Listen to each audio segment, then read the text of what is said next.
5वां दिन होने वाला है प्रोटेस्ट को, अभी तक जो है कोई रिजल्ट नहीं सामने आ रहा, लेकिन आप अभी भी डटे हुए हो, तो आगे की क्या रणनीति है?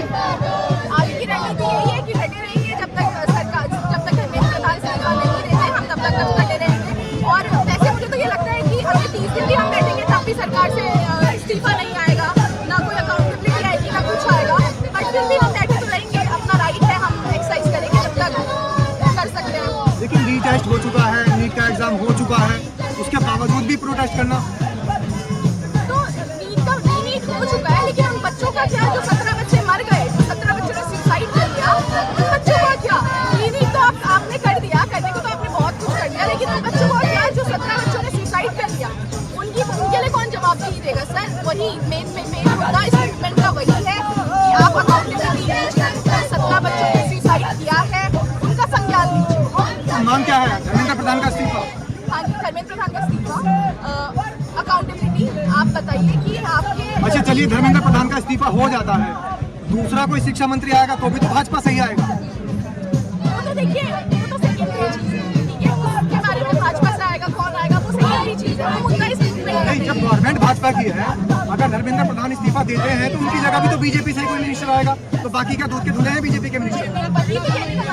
इसीलिए तो हम प्रोटेस्ट कर रहे हैं, ताकि नीतियों में चेंज आए, सरकार सुने यूथ की, हमारे सजेशंस ले, हम क्या बोलना चाहते हैं, हम किस तरह के चेंजेस चाहते हैं एजुकेशन में, वो सुने, हमारी सुनी जाए, हमारे सजेशंस माने जाए और उनको इम्प्लीमेंट किया जाए। इम्प्लीमेंट तो वो जब करेंगे ना, जब सरकार के अंदर दूसरे कोई और सरकार आएगी, सरकार की नीतियाँ तो वही है, तो इसीलिए तो हम प्रोटेस्ट कर रहे हैं, हम उन्हीं नीतियों को चेंज करने के लिए तो प्रोटेस्ट कर रहे हैं, इसीलिए तो हम उस सरकार के अगेंस्ट प्रोटेस्ट कर रहे हैं कि नीतियों को बदलना पड़ेगा। धर्मेंद्र प्रधान का इस्तीफा, आपने तो सरकार का जिक्र नहीं किया कि सरकार की नीतियाँ बदलनी चाहिए। धर्मेंद्र प्रधान का इस्तीफा, और जो एजुकेशन सिस्टम है, पूरा एजुकेशन सिस्टम है, आए दिन पेपर लीक हो जाते हैं, 50 से 60 पेपर लीक हो गए, बच्चे सुसाइड करके मर जाते हैं।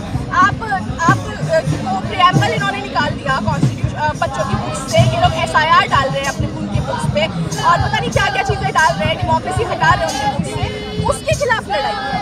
उन चीज़ों को चेंज करना पड़ेगा, सरकार को हमारी सुननी पड़ेगी, हम इस देश के यूथ हैं, हम इस देश का फ्यूचर है, और सरकार को हमारी सुननी पड़ेगी, हमारे अपनी नीतियों में बदलाव लाना पड़ेगा, लड़ाई उसकी है। आप क्या बोलते हैं इस टाइम के सोनम वांगचुक के सपोर्टर हैं?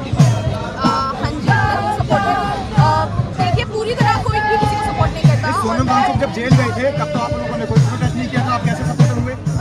मेरे पास इतनी वो ही नहीं थी ना पावर, मैं अकेली तो आके प्रोटेस्ट नहीं कर सकती ना। इन लोगों ने प्रोटेस्ट किया है क्योंकि ये उतना बड़ा मूवमेंट बन गए, इनको लोगों ने फॉलो किया, इनको रिकग्निशन मिला, तब जाके इन लोगों ने यहाँ पे प्रोटेस्ट किया। अगर इनको रिकग्निशन नहीं मिलता, अगर सोचिए अभिजीत तिप्पी ने पेज शुरू कर दिया, किसी ने फॉलो नहीं किया होता, किसी ने नहीं किया होता, तो क्या आज ये लोग यहाँ पे बैठे होते? नहीं बैठे होते ना। तो लीडरशिप की जरूरत तो हर किसी को होती है। सर, मैं तो स्टूडेंट हूँ, एक बहुत छोटी छोटी नागरिक हूँ इस देश की, मेरे पास कोई पावर नहीं है, मेरी बात कौन सुनेगा? आप लोग सुन रहे हो क्योंकि आप लोग पत्रकार हो। मैं अगर जाके किसी को ज्ञान दूंगी, माहौल ऐसा है इस देश का, मेरी कोई नहीं सुनेगा। एक लीडर और दिल्ली में बैठे थे लीडरशिप के लिए, लेकिन वो सरकार बना गए, मुख्यमंत्री बना गए दिल्ली के अंदर। तो उसमें क्या दिक्कत है सर? रिफॉर्म्स तो आते हैं, रेवोल्यूशंस तो ऐसे ही आते हैं ना। जब अन्ना हजारे, उसके बाद ही तो 2014 के बाद ही तो भाजपा ने भी अपनी सरकार बनाई ना। जब कांग्रेस से परेशान थी, हताश थी जनता, तो इस जनता ने उखाड़ के फेंक दिया ना कांग्रेस को, तभी तो भाजपा की सरकार बन पाई। तो यही होता है, रिफॉर्म्स रेवोल्यूशंस ऐसे ही आते हैं। भाजपा की सरकार थोड़ी बनी थी, अन्ना समर्थक अरविंद केजरीवाल की सरकार बनी थी। उससे भाजपा ने क्या कोई वो नहीं लिया था? भाजपा को उस चीज ने क्या कोई बेनिफिट नहीं दिया था? भाजपा को भी तो बेनिफिट हुआ था उस चीज से।